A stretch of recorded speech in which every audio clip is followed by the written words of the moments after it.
Meredith, ilang beses ko bang sasabihin sa'yo na ayusin mo naman yung sarili mo bago ka lumabas ng kwarto? Hindi yung parang wala kang pakialam sa itsura mo. Tignan mo nga yung suot mo.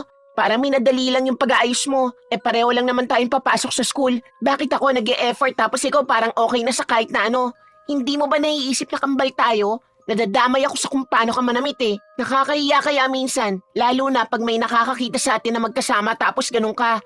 Hindi ko talaga maintindihan kung bakit ang baba ng standards mo pagdating sa sarili mo. Margaret, ang aga-aga, pwede ba huwag ka muna maghanap ng ikakainis mo? Maayos naman yung suot ko malinis, planchado at hindi naman ako pupunta sa kung saan-saan para kailanganin ko magbihis na parang may event. Papasok lang tayo sa klase, makikinig at uuwi. Hindi naman palaging sobrang ayos. Tsaka hindi ko naman pinapabayaan ang sarili ko. Sadyang hindi lang ako katulad mo na bawat galaw iniisip ko anong sasabihin ng ibang tao. Nakakapagod kaya yung ganyang mindset. Yan na naman tayo sa nakakapagod eh. Alam mo Meredith, kung gusto mo magmukhang simple, go lang. Pero wag mo ko idamay sa pagiging okay mo sa bare minimum. Hindi ako ganon. Ayoko nung basta pwede na. Gusto ko presentable, maayos at yung tipong pag pumasok ako sa room, mapapatingin talaga sila. Hindi yung parang hangin lang na dumaan. Kaya kung ayaw mo mag-effort, problema mo na yon. Basta ako, hindi ako bababa ng ganito ang itsura ko. Hindi naman kita pinipigilan kung gusto mo mag-ayos ng sobra. Ang sinasabi ko lang, hindi mo kailangan maliitin ng iba para lang ma-feel mo na mas okay ka. Kasi hindi naman doon nasusukat ang worth ng tao. Hindi dahil mas simple ako, mas mababa na ako sa'yo. Magkaiba lang tayo ng priorities. Ako, okay na ako sa maayos at komportable. Ikaw gusto mo laging perfect. Pero sana, matuto ka rin mag-adjust minsan. Hindi yung lahat kailangan umiikot sa'yo. Hindi umiikot sa akin ang mundo, Meredith. Marunong lang ako mag-set ng standards para sa sarili ko. Kung ikaw okay na sa ganyan, edi good for you. Pero wag mo akong sabihan na mag-adjust para lang sumabay sa kung anong kaya mo. Hindi ko kailangan magbaba ng standards para lang maging komportable ka. Kung may dapat mag-adjust dito, ikaw yon. Kasi mas nakakahiya yung wala kang pakialam sa sarili mong itsura kesa sa taong nag-e-effort maging presentable.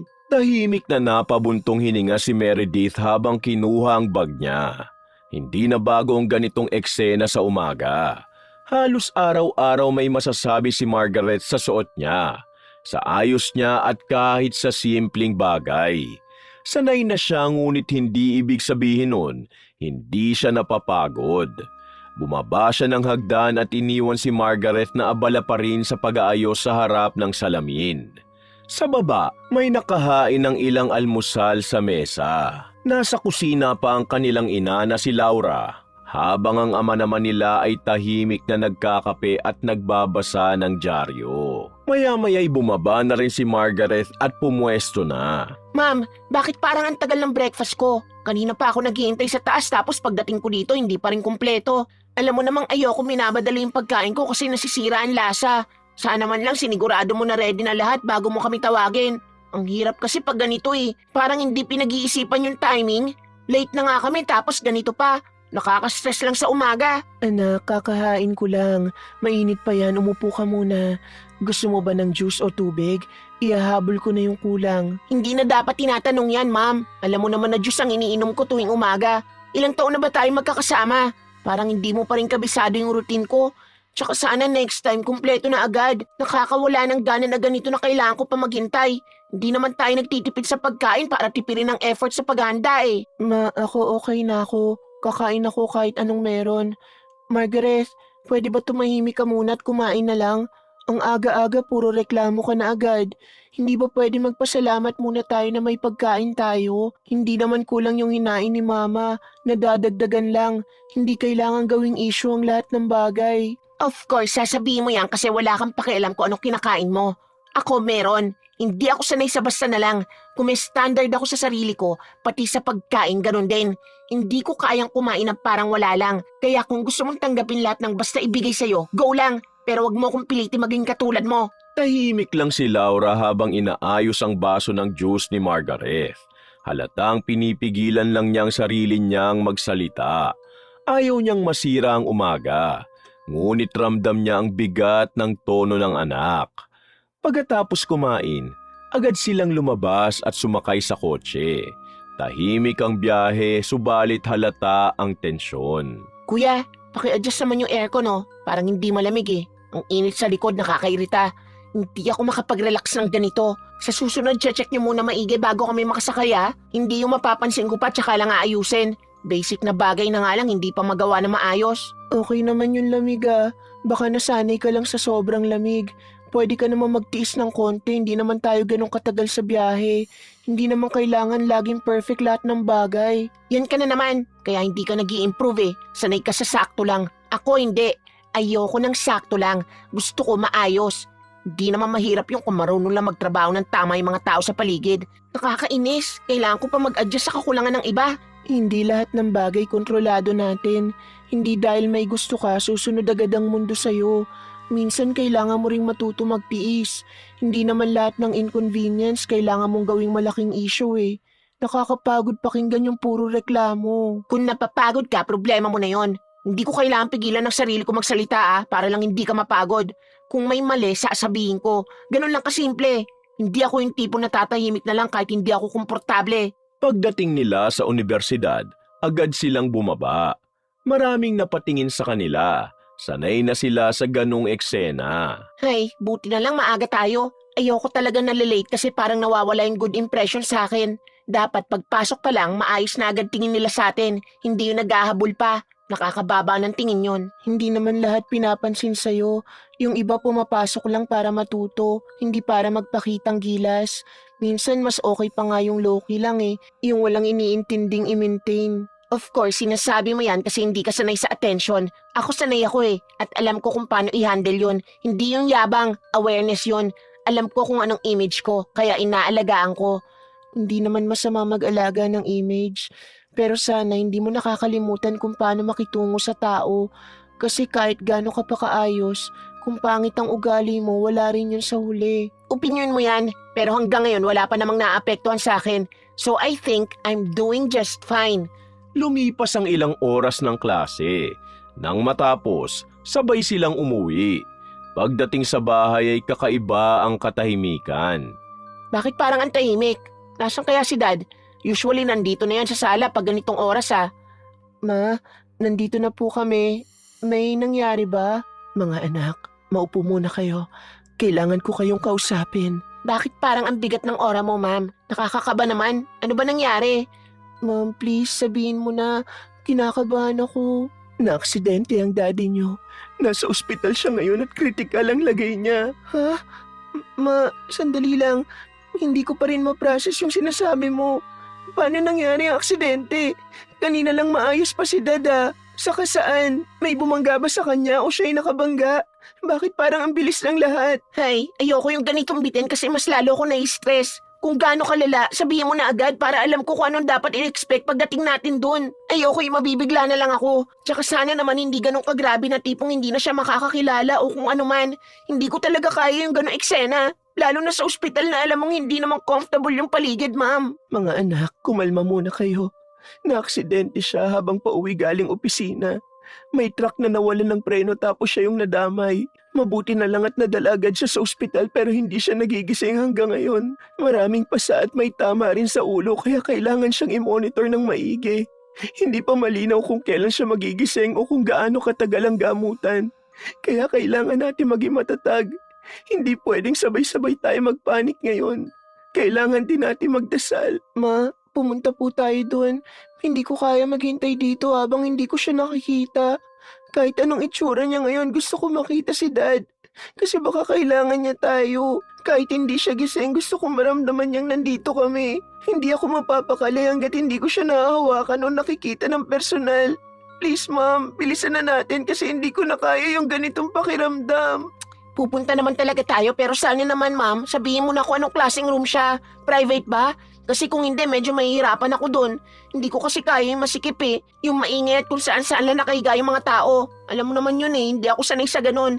Hindi sa nagre-reklamo ko pero syempre gusto ko rin maayos yung environment lalo na kung magtatagal tayo doon.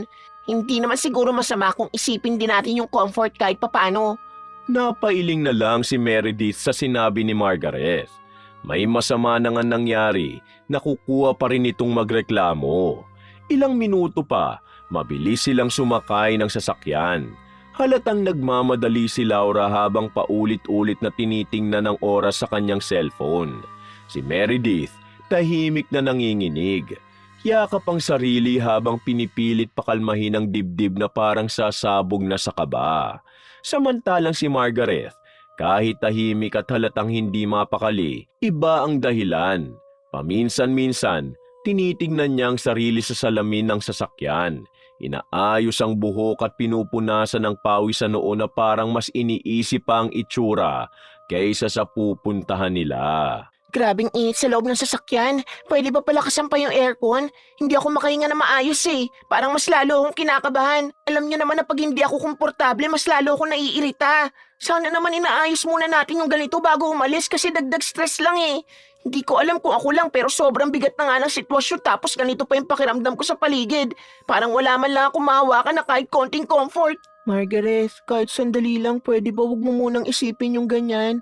Si Dad yung nasa ospital ngayon. Siya ang mahalaga, hindi ikaw at kung gaano ka kakomportable sa biyahe natin.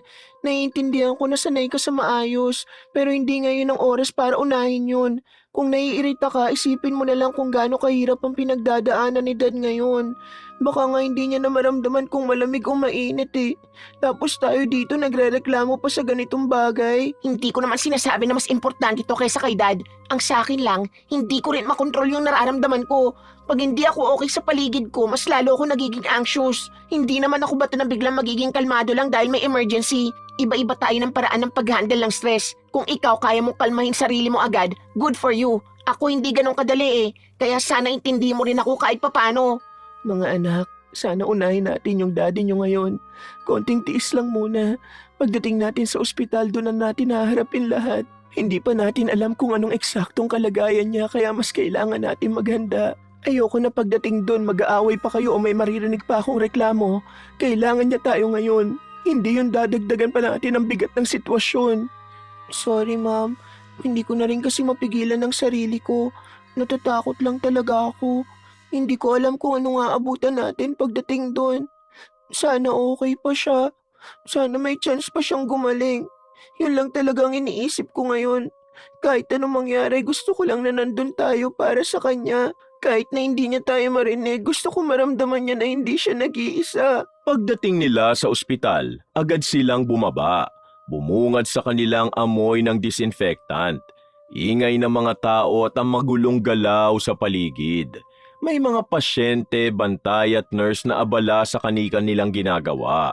Hindi ito ang mundong kinalakihan nila lalo na si Margaret. Grabe, ganito ba talaga dito? Ang daming tao, ang ingay tapos ang baho pa. Hindi ko alam kung kakayanin ko to kung magtatagal tayo dito.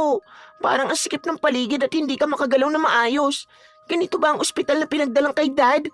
Wala man lang ba mas maayos na lugar? Hindi ko ine-expect na ganito yung sitwasyon. Akala ko kahit papaano mas organized at mas malinis. Margaret, please. Huwag mo munang pansinin ang paligid. Hanapin muna natin si Dad. Hindi importante kung anong itsura ng ospital. Ang importante, nandito siya at kailangan niya tayo. Kahit gaano pa kagulo dito, kung dito siya dinala, ibig sabihin, dito siya kayang tulungan. Huwag mo nang dagdagan yung stress ni Ma'am sa mga sinasabi mo. Hindi na nga madali ang sitwasyon eh. Huwag mo nang gawing mas mahirap. Sumunod kayo sa akin. Nasa ward muna siya ngayon habang inoobserbahan. Wala pa tayong choice kundi dito siya ilagay kasi puno ang private rooms. Hintayin natin kung may magbubukas.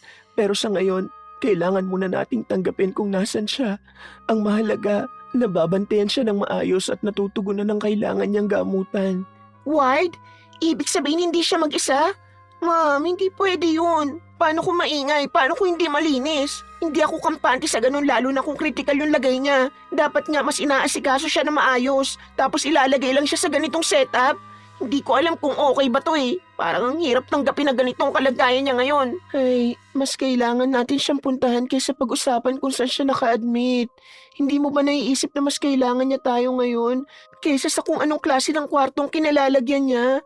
Margaret, please naman oh. Kahit ngayon lang, wag mo munang gawing issue yung ganito. Wala nang sinabi pa si Margaret hanggang sa marating nila ang kinaroroonan ng kanilang ama. Nakahiga ito sa hospital bed at may nakakabit na iba't ibang aparato sa katawan.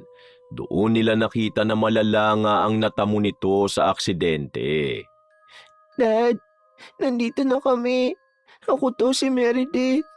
Kung naririnig mo man ako, please lumaban ka. Hindi ka pwedeng sumuko agad. Hawakan mo lang ang kamay niya, anak.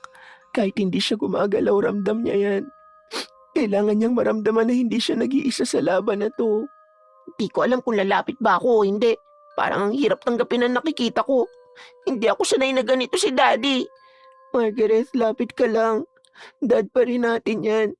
Kahit ibang itsura niya ngayon, siya pa rin yan na nag-alaga sa atin. Hindi sa ayaw ko, Meredith. Hindi ko lang talaga alam kung paano harapin to. Parang hindi ko matanggap na ganito na siya ngayon. Dahan-dahang lumapit si Margaret. Ngunit hindi tulad ni Meredith na agad hinawakan ng kamay ng kanilang ama. Nakatayo lang siya sa gilid, nakatingin at pilit inuunawa ang sitwasyon. Habang si Meredith mahigpit ang hawak sa kamay ng ama at tila doon niya inilalabas ang takot at pag-asa, si Laura naman tahimik lang na nakatingin sa dalawa. Pilit pinatatatag ang sarili kahit halatang pagod na.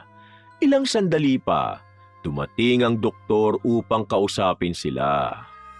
Good afternoon. Kayo ba ang pamilya ng pasyente? Gusto ko lang ipaliwanag ang kalagayan niya ngayon para malinaw sa inyo. Opo, Doc. Kami ang pamilya niya. Kumusta po siya? May improvement po ba kahit konti lang? Sa ngayon, stable siya pero hindi pa rin siya nagigising. May tama siya sa ulo kaya kailangan pa ng masusing obserbasyon. Doc, may chance po ba siyang gumaling? Kahit matagal basta may pag-asa, kakayanin po namin. May chance naman, pero hindi namin masasabi kung kailan.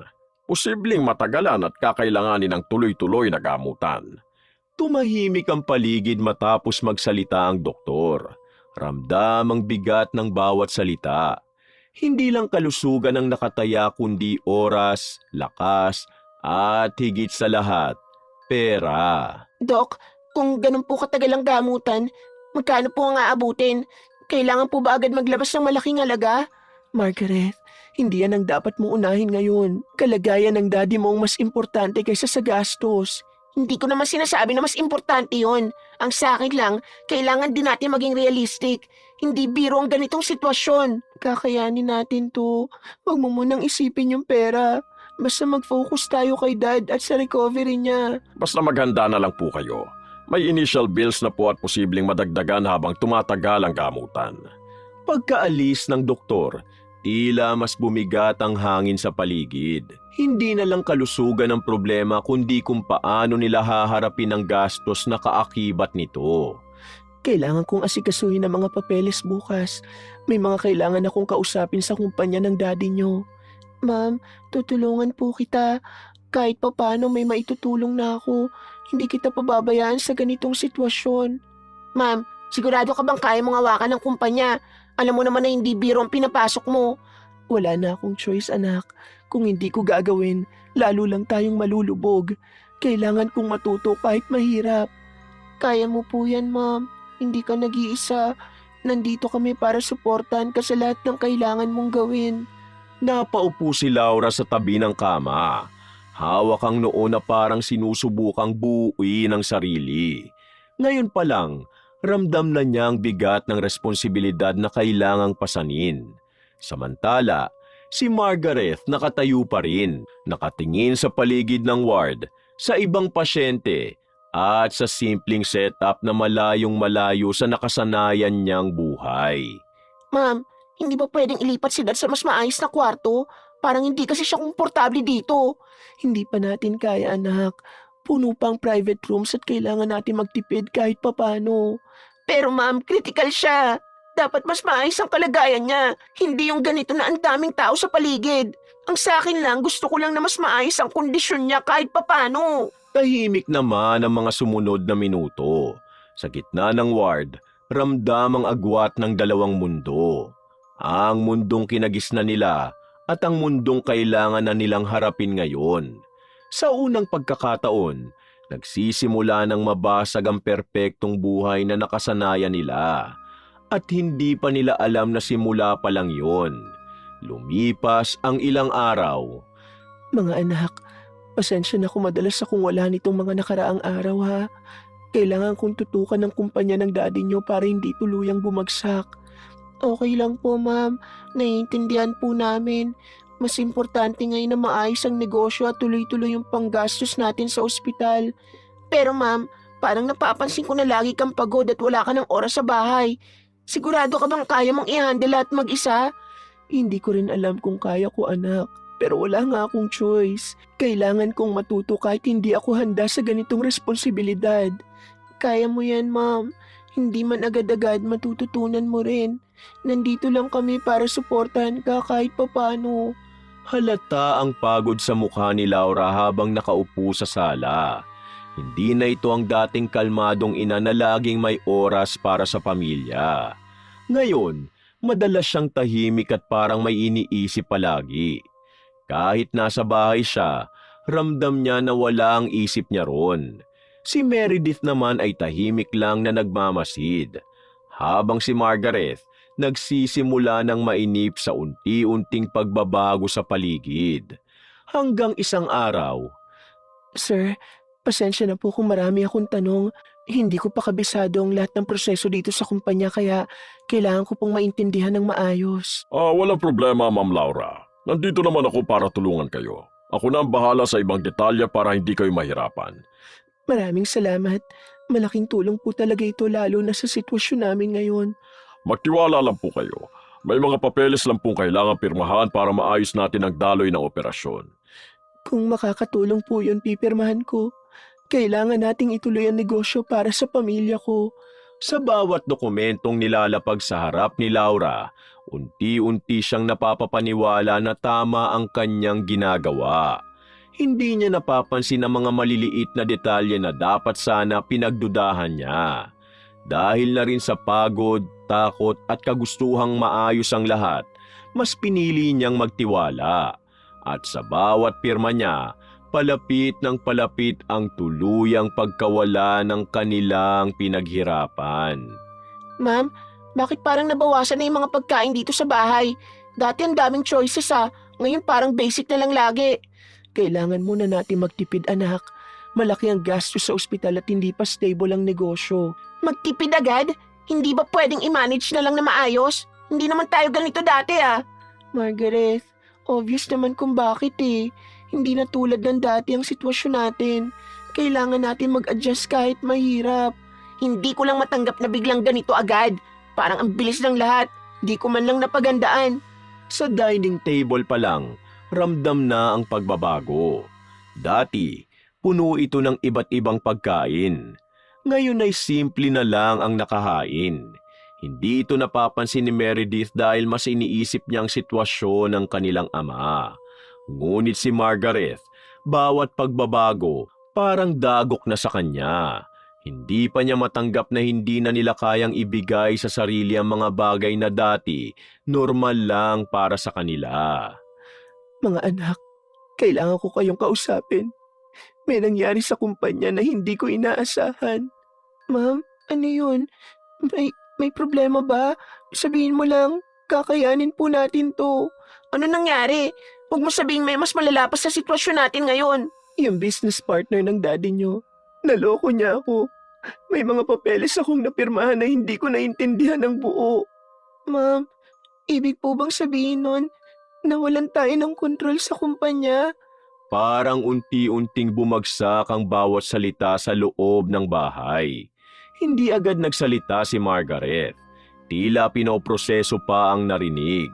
Si Laura naman, hirap na hirap ilabas ang buong katotohanan. Habang si Meredith, pilit pinapakalma ang sarili at ang kanyang ina. Hindi lang negosyong nawala kundi ang seguridad na kinapitan nila sa mahabang panahon. Ha? Anong ibig sabihin mong wala na sa atin? Hindi pwede yun, ma'am. Paano nangyari yun? Hindi ko napansin agad. Akala ko tinutulungan niya ako pero may ibang plano pala siya. Ma'am, hindi mo kasalanan yun. Wala ka namang experience sa ganitong bagay Niloko ka talaga. Pero ma'am, bakit ka pumirma nang hindi mo naiintindihan? Hindi ba dapat nagtanong ka muna? Ginawa ko ang kaya ko, anak, pero hindi sapat. Nagkamali ako at pinagbabayaran natin ngayon. Sa unang pagkakataon, lumabas ang paninisi ni Margaret sa ina.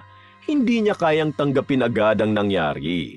Si Laura naman, tahimik lang na tinanggap ang bawat salita.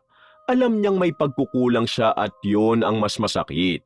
Ang makita ang sariling pamilyang apektado ng kanyang pagkakamali. Kailangan na rin nating magbenta ng ilang ari-arian para mabayaran ng ospital at ibang utang. Kung yun po ang kailangan gawin natin, mas importante na makaraos tayo ngayon. Magbebenta? Ibig sabihin pati yung mga gamit natin mawawala. Ma'am, hindi ko matatanggap to. Hindi ko rin to gusto, pero wala tayong ibang pagpipilian sa ngayon. Margaret, hindi na ito tungkol sa gusto natin. Kailangan nating gawin kung ano ang tama. Isa-isang nawala ang mga bagay na dati bahagi ng kanilang pang-araw-araw na buhay. Mga gamit, sasakyan, at kung ano-ano pa maging ang bahay nila. Para kay Meredith, masakit ngunit tatanggapin niya yon. Para naman kay Margaret, bawat nawala, parang bahagi ng sarili niyang kinukuha sa kanya.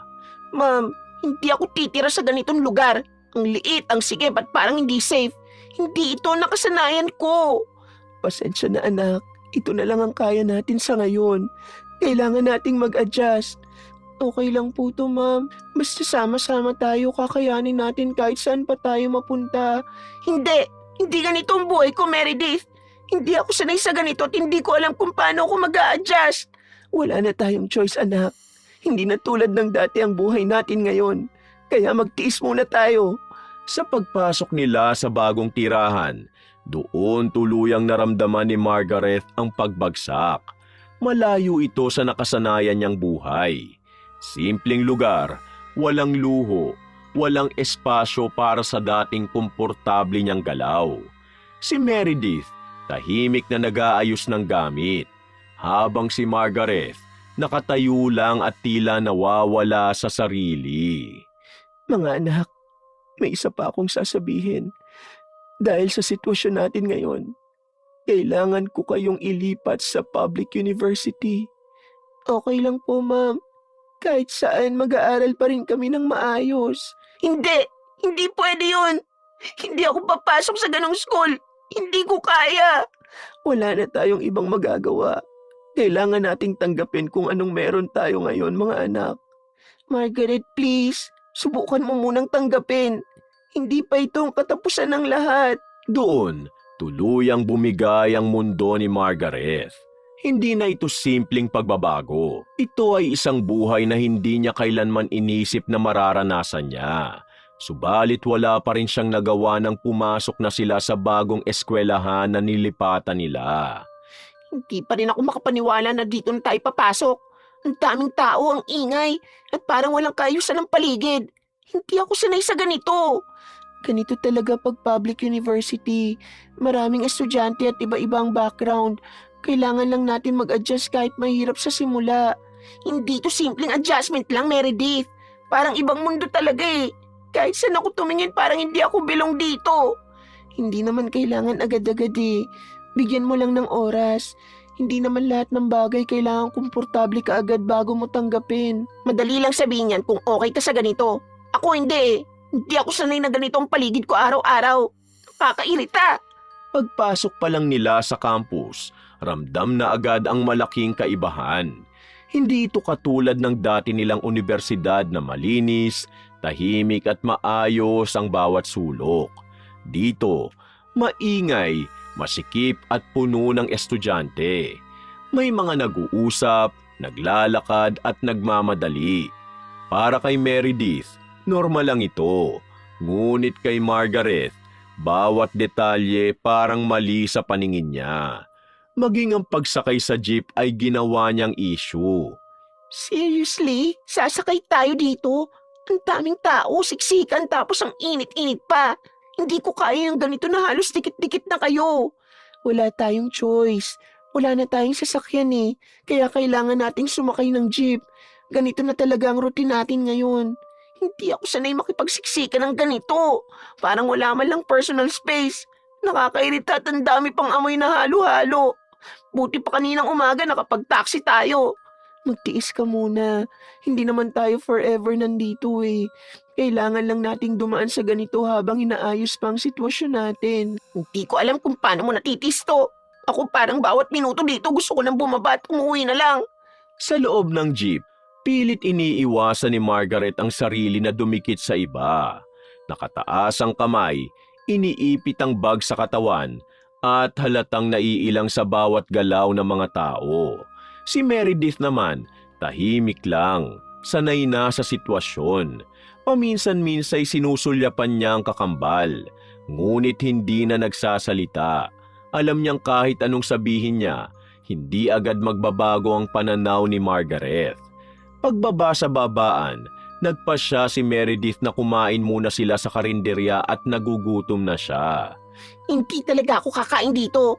Tingnan mo nga yung mga pagkain. Parang hindi man lang sigurado kung malinis o maayos ang pagkakaluto.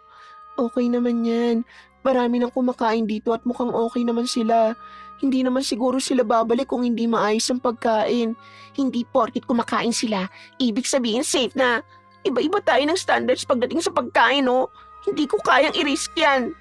Kung ayaw mo, sige, eto na lang. Hati tayo sa baon ko. Hindi naman ako magugutom agad kung konti lang kainin ko eh. Hindi ko rin gusto na umaasa ako sa baon mo, no? Pero mas pipiliin ko na yon kaysa kumain dito na hindi ako kampante. Tahimik nang kumakain si Meredith habang si Margaret nakaupo lang. Hawak ang pagkain ngunit halatang walang gana. Dati, hindi nila iniisip ang ganitong bagay. Ngayon, bawat simpleng desisyon tulad ng kakainin, nagiging problema. Para kay Meredith, maliit na bagay lang ito. Subalit para kay Margaret, isa na namang paalala na hindi na tulad ng dati ang buhay nila. Napapansin mo ba yung mga tao dito? Parang walang pakialam sa itsura nila. Ang kukulo ng mga suot.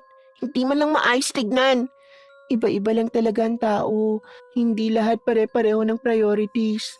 Yung iba mas iniisip ang pag-aaral o trabaho kaysa sa itsura. Pero hindi ba dapat basic na yung maayos ka man lang? Hindi naman kailangan sosyal eh. Pero yung presentable man lang sana. Hindi lahat may time o budget para dun. Hindi mo pwedeng i-expect na pareho sila ng sitwasyon natin dati. Hindi ko naman sila inuusgahan, napapansin ko lang. Pero hindi ko talaga ma-imagine sarili ko na maging komportable dito. Hindi na sumagot pa si Meredith sa sinabi ng kakambal niya. Kinabukasan, habang naglalakad sila papasok sa classroom, halatang naiilang si Margaret sa paligid.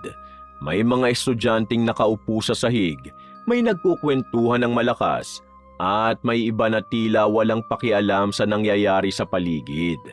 Para kay Meredith, normal lang ito. Ngunit kay Margaret, parang bawat eksena ay hindi tugma sa mundong nakasanayan niya. Grabe, ang init sa classroom. Wala man lang maayos na ventilation. Paano tayo makakapag-focus sa ganitong environment? Ganito talaga dito minsan, masasanay ka rin. Hindi naman lahat ng bagay kailangan perfect para makapag-aral eh. Hindi naman perfection ang iniingi ko. Basic comfort lang. Mahirap mag-isip kung naiirita ka sa paligid mo, no? Try mo lang mag-adjust. Hindi naman habang buhay ganito eh. Lilipas din to kung magsisikap tayo. Hindi ko na alam kung gaano ako tatagal sa ganito. Hindi ko na kaya magtiis. Parang hindi ako para dito. Pagkatapos ng klase, halatang pagod si Margaret at hindi lang pisikal, kundi pati ang utak niya. Para siyang naubusan ng pasensya sa bawat nangyari sa araw na yon. Si Meredith naman, tahimik lang at dalang pagod ngunit may halong pagtanggap. Hindi ko na kaya yung ganitong routine araw-araw. Parang bawat oras may kailangan akong tiisin na hindi ko naman dapat dinaranas. Alam ko mahirap, pero kailangan nating harapin to. Hindi pwedeng tumigil tayo dahil lang hindi tayo komportable. Hindi lang to about comfort. Parang nawawala na yung sarili ko sa ganitong sitwasyon. Hindi ko nakilala ang buhay ko ngayon. Hindi nawawala. Nagbabago lang. Kailangan mo lang tanggapin na hindi na tulad ng dati ang lahat. Hindi ako magtatagal dito kung ganito lang araw-araw. Hindi ko talaga kaya. Pagdating nila sa bahay, ganun pa rin ang pakiramdam ni Margaret. Tila hindi siya mapakali. Naupo siya sa gilid ng kama at tahimik ngunit halatang puno ng iniisip. Sa unang pagkakataon, hindi na lang ito simpleng reklamo. May halong takot at pagtanggi na sa realidad na hindi niya kayang kontrolin. At habang patuloy siyang lumalaban sa bagong mundong ayaw niyang tanggapin, lalo lamang lalalim ang pagitan nila ng kakambal niyang handang magtiis para sa pamilya. Kinabukasan, Margaret, bilisan mo na kumilos. Late na tayo kung magtatagal ka pa dyan. Dadaan pa tayo sa ospital pagkatapos ng klase. Hindi ko na talaga gusto yung ganitong routine. School, tapos ospital, tapos uuwi ng pagod. Wala man lang pahinga. Wala tayong choice. Kailangan natin magbantay kay Daddy. Hindi pwedeng iasa lang natin lahat kay Mama. Alam ko naman yon, pero hindi ko lang talaga kaya yung ganitong setup araw-araw. Parang hindi na normal ang buhay ko eh. Hey, hindi na talaga normal, Margaret. Kaya kailangan natin mag-adjust. Hindi pwedeng puro reklamo lang tayo sa sitwasyon. maaga silang umalis ng bahay para makapasok na sa eskwela. Sumakay sila ng jeep. Siksikan na naman katulad ng nakasanayan na nila nitong mga nakaraang araw. Tahimik si Meredith habang si Margaret halatang iritable na naman. Pagdating sa school, dumiretso sila sa klase. Buong araw, halatang wala sa mood si Margaret. Pagkatapos ng klase, hindi na sila umuwi agad. Diretso sa ospital para magbantay sa kanilang ama. Grabe, pagod na ako. Tapos pupunta pa tayo sa ospital. Hindi ba pwedeng bukas na lang ako magbantay? Schedule mo ngayon, Margaret. Hindi pwedeng ipagpaliban kasi kailangan may bantay si Dad. Hindi naman siguro masama kung magpahinga muna ako, no? Kahit isang araw lang. Hindi ko na talaga kaya yung sunod-sunod na ganito. Kaya mo yan. Konting tiis lang. Hindi naman habang buhay ganitong sitwasyon natin eh. Yun nga eh. Hindi ko alam kung kailan matatapos to. Parang walang kasiguraduhan lahat. Pagdating nila sa ospital, agad nilang nakita ang tsuhi na si Romel na nakaupo sa tabi ng kama ng kanilang ama. Tahimik ito nagbabantay habang nakatingin sa pasyente. Nang makita sila, tumayo ito at ngumiti ng bahagya. Oh, nandito na pala kayo. Kumusta school? Mukhang pagod na pagod kayo pareho ah. Okay lang po, Tito. Medyo nakakapagod lang pero kakayanin naman. Kumusta po si Dad? Ganun pa rin ang lagay niya eh. Stable pero hindi pa rin nagigising. Kailangan pa rin ng bantay palagi. Ang hirap naman ng ganito. Parang walang pagbabago. Hanggang kailan kaya to? Hindi natin alam, pero kailangan lang natin maghintay at magtiwala. Importanteng nandito tayo para sa kanya. Tahimik na naupo si Meredith sa tabi ng kama at hinawakan ng kamay ng kanilang ama. Si Margaret naman, naupo sa kabilang gilid. Ngunit halatang hindi komportable. Ilang minuto pa lang, nagsimula na naman siyang mainis sa paligid. Grabe ang init dito. Parang hindi man lang maayos yung electric fan. Paano ako magtatagal dito ng ilang oras? Nakakasuka tong lugar na to. Peste talaga. Ganito talaga dito sa ward. Magtiis ka muna. Hindi naman tayo pwedeng umalis agad. Ay, tapos yung CR pa dito. Ang baho. Di ko talaga kayang gamitin yun. Parang mas lalo pa ako magkakasakit. Pasensya na, ganyan talaga dito. Hindi tulad ng private rooms na mas maayos ang facilities. Hindi ko talaga maintindihan kung bakit kailangan sa ganito siya ilagay eh. Ang hirap-hirap dito, no? Pero wisyo pa sa amin na nagbabantay. Hindi na sumagot si Meredith. Tahimik lang siyang nagpatuloy sa pagbabantay. Si Romel naman, napatingin kay Margaret. Ngunit pinili niyang manahimik na lang. Alam niyang hindi ito ang tamang oras para sa pagtatalo. Pati pagkain dito, hindi ko maintindihan. Parang hindi mo alam kung malinis pa o hindi. Hindi talaga ako makakain ng ganito. Ang importante, nakakakain kayo kahit papano. Mahirap magbantay kung wala kayong lakas. Mas mabuti na maubusan ng lakas kaysa kumain ng maruruming pagkain ng lintik na ospital na to. Habang tumatagal ang pagbabantay, lalo lang nagiging iritable si Margaret. Halos lahat ng bagay napapansin niya. Ang init, ingay, amoy at kahit simpleng galaw ng ibang pasyente. Si Meredith naman, tahimik lang at patuloy na inaasikaso ang kanilang ama. Si Romel, tahimik na nagmamasid at unti-unting napapansin ang ugali ni Margaret. Kung hindi nangyari ang aksidente na to, hindi tayo maghihirap ng ganito eh. Hindi tayo mapupunta sa ganitong sitwasyon. Tatanga-tanga kasi. Margaret, huwag mo sabihin yan. Hindi ginusto ni Dad ang nangyari sa kanya. Hindi ko sinasabing ginusto niya, pero kung naging maingat lang sana siya, hindi tayo ganito ngayon. Baka naman tatanga-tanga lang talaga siya, kaya siya hindi mo pwedeng isisi sa kanya lahat. Siya na nga yung nahihirapan, dadagdagan mo pa. Totoo naman ah. Lahat tayo apektado dahil sa nangyari. Buti sana kung kayo lang at hindi ako nadamay. Kaso pati buhay ko nabago na. Wala na yung dating mga nakasanayan ko dahil lang sa katangahan. Hindi nila napansin na tahimik lang si Rommel sa gilid ngunit malinaw niyang narinig ang bawat salita ni Margaret. Hindi siya nagsalita agad, subalit halata sa mukha niya ang hindi pagsang-ayon. Tapos si Ma'am pa, kung marunong lang sana siya sa negosyo, hindi mawawala sa atin ang kumpanya. Pareho lang talaga sila ni Dad mga tanga. Tama na Margaret, sobra na yung sinasabi mo. Hindi mo alam kung gaano kahirap ang pinagdadaanan ni Ma'am ngayon. Hindi ko sinasabing madali, pero kung inaayos niya lang sana, hindi tayo aabot sa ganito. Kung marunong lang sana siya, hindi sana siya naloko. Hindi niya kasalanan lahat. Niloko siya, hindi niya ginusto yun. Pero siya ang pumirma. Kaya siya pa rin ang dahilan kung bakit tayo nawalan. Presinta ng presinta, wala naman palang alam. Napatigil si Rommel sa narinig.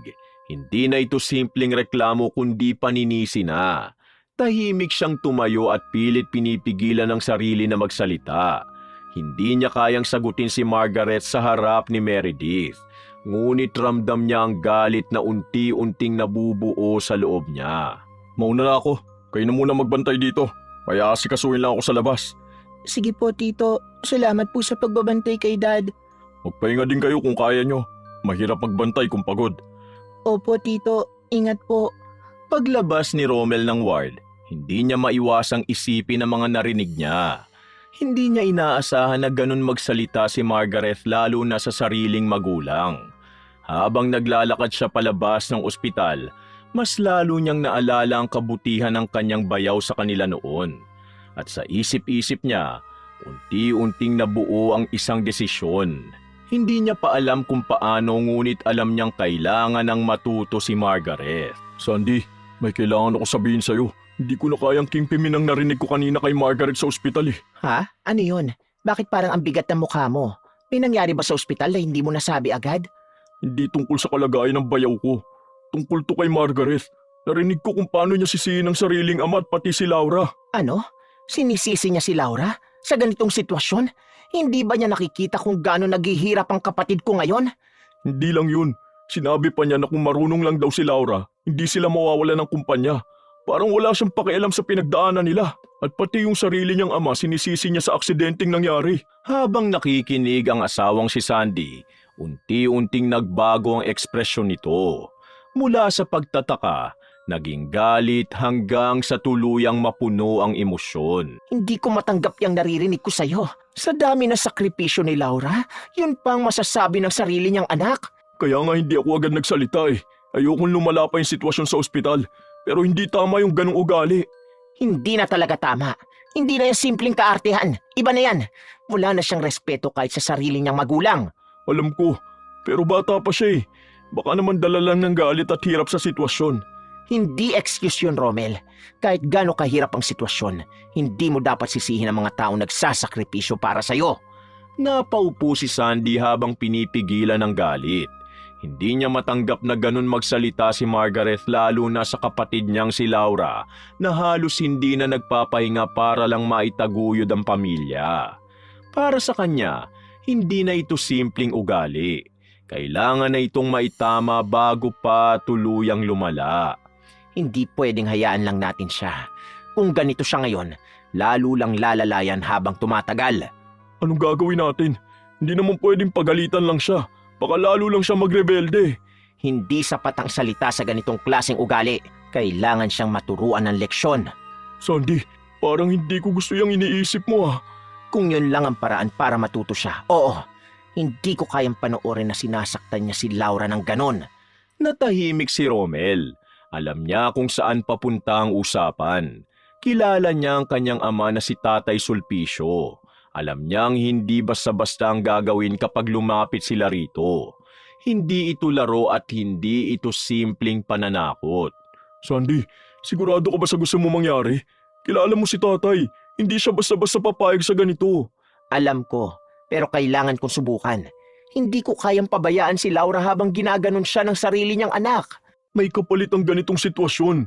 Hindi lang si Margaret ang pwedeng maapektuhan nito, Sandy. Kahit ano pa yon, mas pipiliin ko yon kesa hayaan siyang maging ganon habang buhay. Kung desidido ka, sige, sasamahan kita.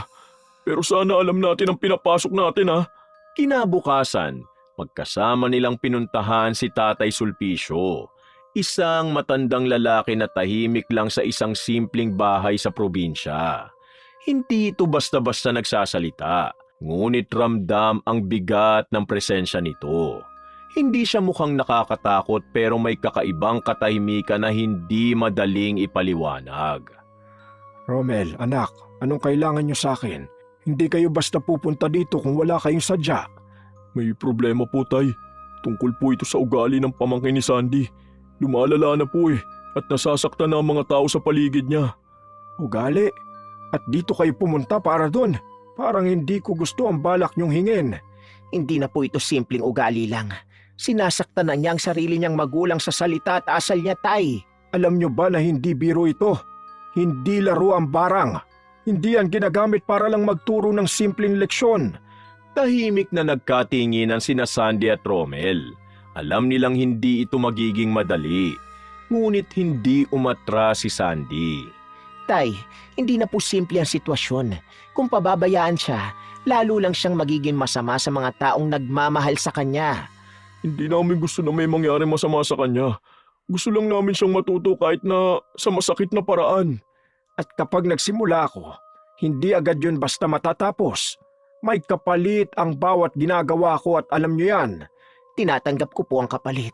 Basta matuto siya at magbago. Tay, kung may paraan na hindi ganun kasakit, yun na lang po sana. Walang madaling paraan sa taong ayaw matuto. Natahimik ang paligid. Ramdam ang bigat ng desisyon na kailangan nilang gawin. Kung gagawin ko to, hindi ito para sirain siya, kundi para iparamdam sa kanyang bigat ng ginagawa niya. Opo, yun lang po ang gusto ko, Tay. Hindi ko gustong mapahamak siya. Gusto ko lang siyang magising sa katotohanan. Sigurado po ba na hindi siya mapapahamak ng tuluyan? Depende yun sa kanya. Kung matututo siya, matatapos din. Kung hindi, siya ang magdadala ng bigat.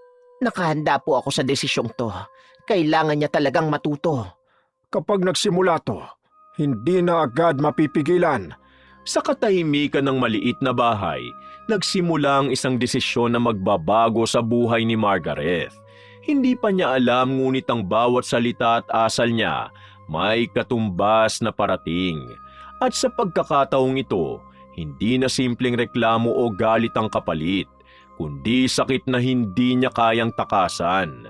Nang sumunod na araw, Ang init na naman sa jeep. Di ko na talaga kaya to araw-araw. Parang bawat sakay natin mas lalo akong naiirita sa paligid. Sanayan lang talaga to, Margaret. Ilang araw pa lang naman tayo eh. Baka sa susunod hindi mo na mapansin na mga ganitong bagay. Hindi to sanayan lang. Parang may kakaiba sa pakiramdam ko simula pa kagabi. Ang bigat-bigat ng katawan ko kahit wala naman akong ginagawa. Baka pagod ka lang. Sunod-sunod kasi yung punta natin sa school at ospital. Kahit ako napapagod na rin pero kailangan lang magtiis. Hindi! Iba to!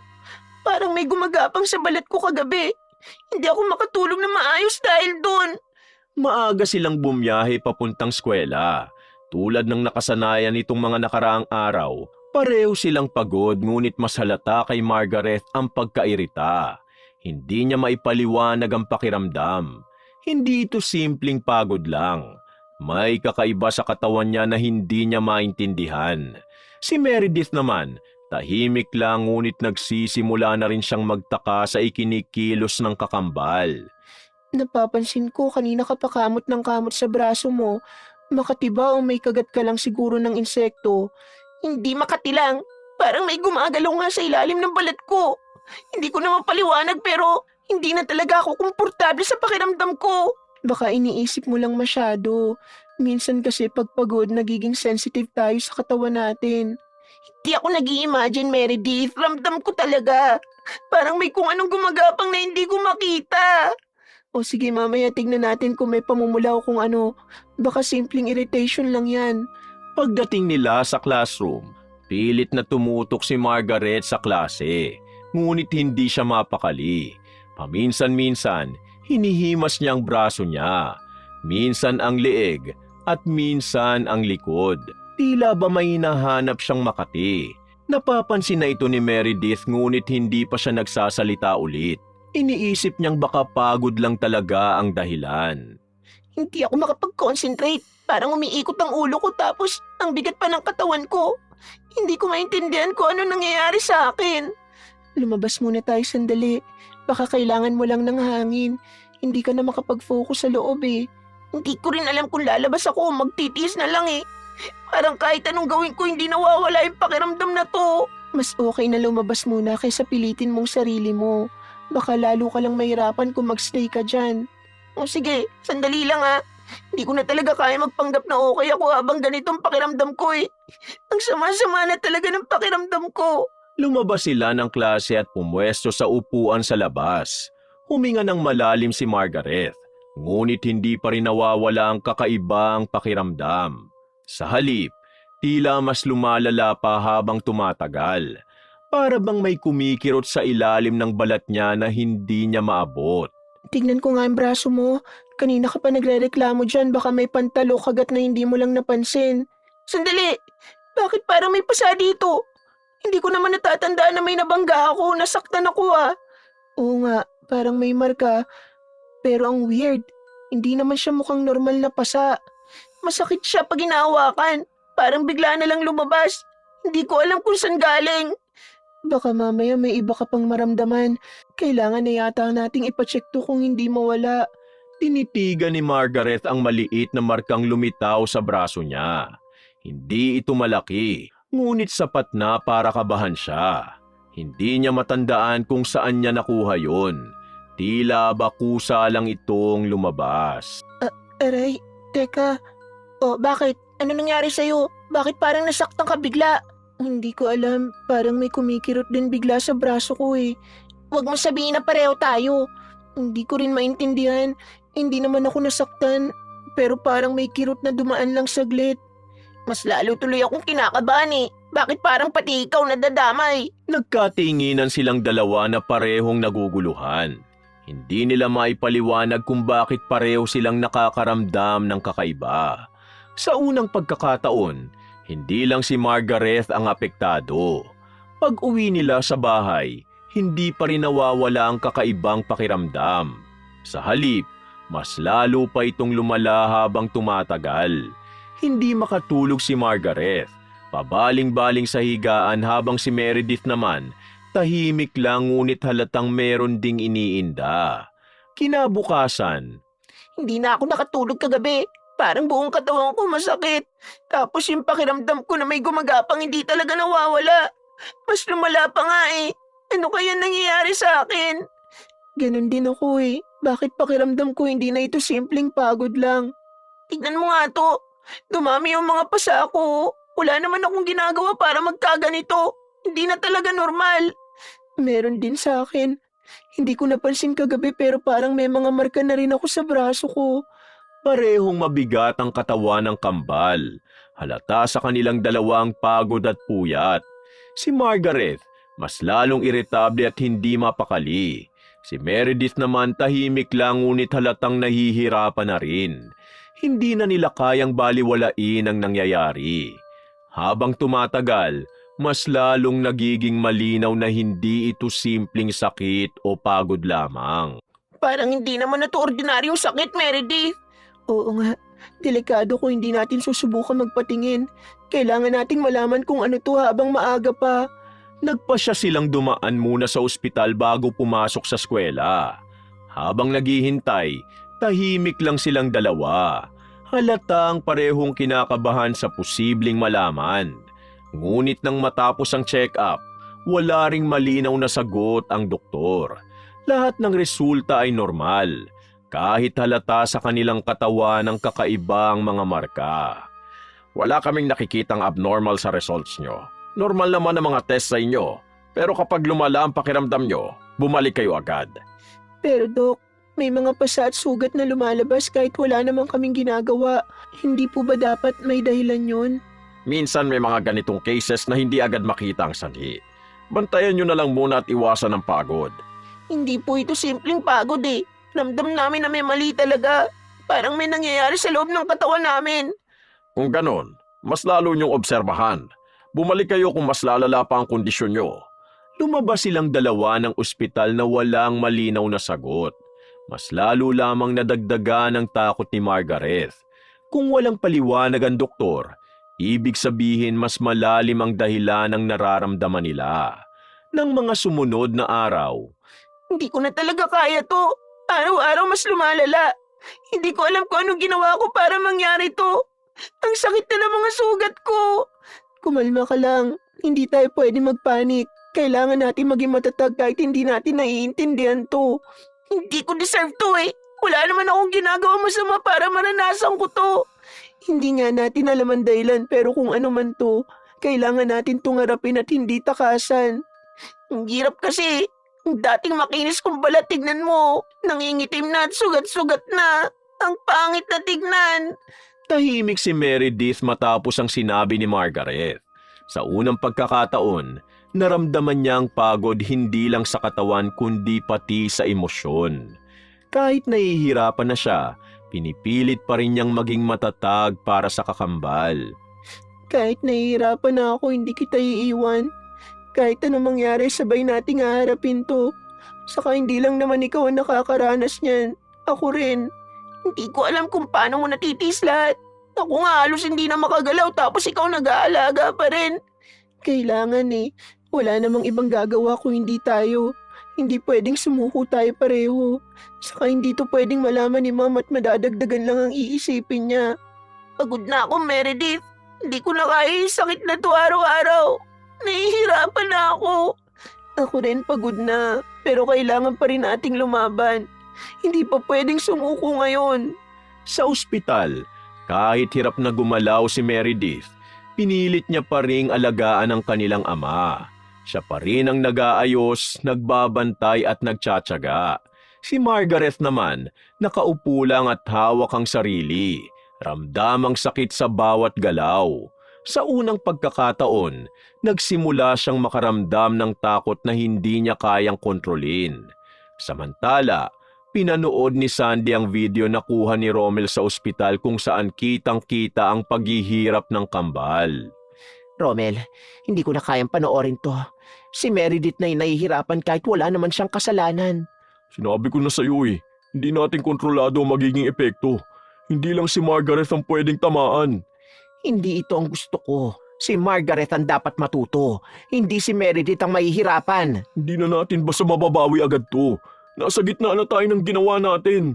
Kung ganon, mali na pala yung ginawa ko. Hindi ko na alam kung paano aayusin to. Habang pinagmamasdan ni Sandy ang paghihirap ni Meredith, unti-unting bumibigat ang konsensya niya. Hindi niya inaasahan na madadamay ang inosenteng bata. Hindi ito ang intensyon niya. Ang gusto lamang niya, maturuan ng leksyon ng isang pamangkin at hindi ang sakta ng walang kasalanan. Hindi siya dapat madamay. Mali na to, Romel. Kailangan ko na itong itigil. Kung yan ang gusto mo, gawin natin. Mas mabuti nang itama habang maaga pa. Hindi ko na kaya makita si Meredith na ganito. Sobrang mali na ang nangyayari. Kausapin na natin si tatay. Siya lang ang makakatulong para matigil to. Oo, bago pa tuluyang lumala, kailangan na nating ayusin to. Sa gitna ng sakit at pagdurusa, nagsimula ng magbago ang ihip ng hangin. Ngunit para kina Margaret at Meredith, hindi pa tapos ang lahat. Dahil ang sakit na nagsisimula pa lamang, hindi basta-basta mawawala. Paglipas ng 3 araw, Hindi ko na kayang gumalaw. Kahit konting galaw parang napupunit ang laman ko. Meredith, ang sakit na. Hindi na normal to. Kapit lang, nandito lang ako. Kahit nahihirapan na rin ako, hindi kita iiwan. Sabay nating haharapin to hanggang sa makahanap tayo ng paraan. Bakit pati ikaw nagkaganyan? Bakit tayong dalawa? Hindi ko na maintindihan kung ano nangyayari. Hindi ko rin alam. Pero hindi na importante yun. Ang importante ngayon, pareho tayong lumalaban. Saka baka tama nga ang iba. Kung anong sakit meron ka at kung anong sakit na dadanasin ko, mararamdaman natin pareho. Kasi kambal tayo eh. Hindi ko maintindihan yun. Gusto ko na lang mawala to. Kahit ano, basta tumigil na yung sakit. Halos hindi na makagalaw ng maayos ang kambal. Si Margaret, nakahiga na lang. Nanginginig sa sakit at hirap na hirap sa bawat paghinga. Si Meredith naman, kahit nahihirapan na rin, pilit pa ring bumabangon para tulungan ang kakambal. Hindi na nila kayang itago ang kalagayan nila. Ang mga sugat, pasa at kirot, mas lalong lumalala sa bawat oras kaya sa huli, inamin nila sa ina ang lahat na noon ay abalang-abala pa rin sa pagbawi ng kumpanya. Mga anak, bakit ngayon niyo lang sinabi sa akin? Gano'n nakatagal to? Ang dami niyong sugat. Bakit hindi niyo ako sinabihan agad? Akala po namin mawawala lang eh. Ayaw naming dagdagan pa ang problema niyo. Tsaka alam namin kung gaano na kayo kapagod sa trabaho. Hindi na namin kayang itago. Ang sakit na talaga. Hindi ko na kaya, parang may kung ano nangyayari sa katawan ko. Unti-unti ako nangihina. Puno na rin ng itim na pigsa at kati-kati ang katawan ko, Ma'am. Hindi pwede to. May mali rito. Hindi ko kayo pababayaan.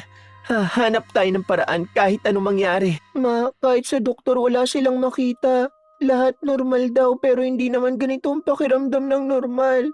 Hindi makapaniwala si Laura sa nakikita niya. Hindi niya maintindihan kung paano nangyari sa mga anak niya ang ganitong kalagayan. Ngunit bago pa siya nakapagdesisyon, may kumatok sa pinto. Laura, pwede ba kaming pumasok? Kailangan natin mag-usap. Hindi na pwedeng ipagpaliban to. Sandy, bakit? Ano ba nangyari? Hindi madaling sabihin pero kailangan nyo nang malaman. Hindi na to pwedeng itago pa. Tita, bakit po? Natahimik ang buong bahay. Walang nagsalita ng ilang segundo. Si Sandy halatang hirap magsimula. Ngunit alam niyang wala na siyang pagpipilian pa. Margaret, may kinalaman ako sa nangyayari sa inyo. Hindi ko na kayang itago pa ito. Kaya sasabihin ko na ang totoo. Anong ibig niya sabihin? Anong kinalaman niyo? Hindi ko maintindihan. Yung sakit nyo, may gumawa nito. At kami ang lumapit para mangyari yan sa inyo. Anong sinasabi niyo? Ano to? Anong ginawa niyo sa mga anak ko? Tita, totoo po ba yan? May ginawa kayo sa amin? Halos hindi makapagsalita si Sandy. Nanginginig ang boses niya habang tuluyang inilalabas ang katotohanan. Ako ang nag-utos kay tatay para gawin to kay Margaret. Hindi ko inasahan na madadamay ka, Meredith. Ano? Para gawin to sa akin? Anong klaseng pag-iisip yan? Tita ka namin tapos gagawin mo to? Ginawa to ni Sandy hindi para sirain ka, kundi para matuto ka. Pero hindi namin inasahan na aabot sa ganito. Sandy, paano mo nagawa to? Paano mo nagawang sakta ng mga anak ko ng ganito? Tita, bakit po? Anong ginawa namin para maranasan to? Napapikit si Sandy. Tuluyang bumagsak ang luha. Hindi niya kayang tingnan si Meredith habang nagsasalita. Hindi ikaw ang target, si Margaret. Dahil sa mga sinabi niya sa ospital sa kung paano niya sisihin ang sarili niyang magulang. Itigil mo nga yan. Galit lang ako noon. Hindi ibig sabihin nun ganun na agad ang gagawin niyo sa akin. Hindi lang galit yun. Masakit yung mga sinabi mo. Hindi mo inisip ko anong mararamdaman ng mami mo. Totoo naman Nahihirapan tayo dahil sa nangyari. Bakit parang ako pa ang mali sa pagsasabi ng totoo? Margaret, kahit galit ka, hindi ibig sabihin nun tama na yung mga nasabi mo. Hindi agad nakasagot si Margaret. Napatingin siya kay Meredith na pagod, sugatan, ngunit tahimik pa rin. Hindi galit at hindi naninisi. Hindi ko ginusto to. Hindi ko gustong umabot sa ganito. Hindi ko rin ginusto na masaktan ka ng ganito. Lalo na si Meredith. Pero kailangan kong gawin yon para magising ka. Hindi pa huli ang lahat. May paraan pa para matigil to. Pero hindi kami ang magdedesisyon. Anong ibig mo sabihin? Anong pang kailangan gawin para matapos to? Kailangan niyang humingi ng tawad. Hindi lang sa salita, kundi mula sa puso. Ganun lang? Magsusorry lang ako tapos mawawala na to? Ganun lang kadali para sa inyo? Hindi madali, kasi hindi lang tutungkol sa salita. Kailangan mong tanggapin at maramdaman kung anong ginawa mo. Margaret, tanggapin mo ang mali mo. Minsan kasi sobra ka na. Sobrang arte mo, lagi ka nagrereklamo. to the point na hindi mo alam na nasasaktan na ang mga taong nasa paligid mo. At yung mga sinabi mo sa ospital, maling-mali yun, Margaret. Lumagpas ka na kaya siguro nagawa ito ni tita sa'yo. Anak, hindi kita pipilitin. Pero sana maintindihan mo kung bakit tayo umabot sa ganito. Nasa sa'yo na kung itutuloy mo pa ang laban o pipiliin mo magbago. Napayuko si Margaret. Mabigat ang kanyang bawat paghinga. Ramdam ang sakit sa katawan, ngunit mas mabigat ang biglang pagpasok ng katotohanan sa isip niya. Ma'am, Meredith? Margaret? Hindi ko alam kung paano sisimulan. Hindi po ako sanay sa ganito eh. Okay lang anak, magsimula ka lang. Nandito lang kami. Sorry. Sorry po. Patawarin niyo po ako sa mga sinabi ko, sa lahat ng pagrereklamo ko. Patawarin niyo ako kung maarte ako. Nasanay lang ako sa dati.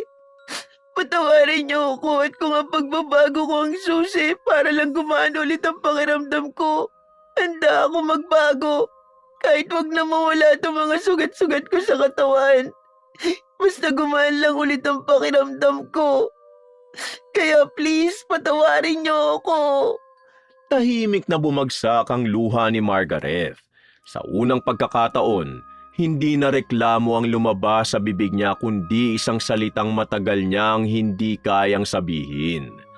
At doon nagsimulang mabasag ang matigas niyang mundo. Ma'am, tita, ubus na ba to?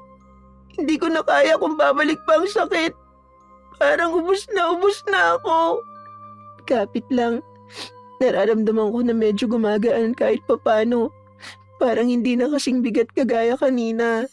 Tatawagan ko na si tatay. Kailangan na nating itigil to habang maaga pa. Hindi ko na kayang makita kayong ganito. Siguraduhin lang natin na handa na si Margaret. Hindi ito basta-basta mawawala kung hindi buo ang loob niya. Mga anak, huminga lang kayo. Nandito lang kami. Kahit ano mangyari, hindi namin kayo iiwan. Tahimik ang buong bahay matapos ang paghingi ng tawad ni Margaret. Ramdam pa rin ang sakit sa katawan niya. Ngunit mas mabigat ang pakiramdam ng pagod at emosyon na pinagdaraanan niya. Sa unang pagkakataon, hindi siya nagsasalita para magreklamo kundi para kumapit. Si Meredith naman, tahimik na nakahawak sa kamay niya, kahit pareho silang sugatan. Tay, ako po ito. Kailangan na nating itigil. Hindi na po tama ang nangyayari. Pati si Meredith nadadamay na. Handa na ba siya? Hindi sapat ang salita kung hindi totoo ang nasa loob niya. Dapat buo ang desisyon niya.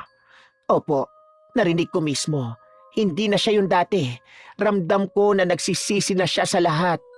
Tay, kung pwede na po, tulungan niyo na kami. Baka hindi na kayanin ang katawan nila kung tatagal pa to eh. O sige, sisimulan ko na. Pero tandaan nyo, hindi lahat ng epekto ay basta nawawala. Sa kabilang linya, tahimik na sinimula ni Tatay Sulpicio ang pagbawi ng ginawa.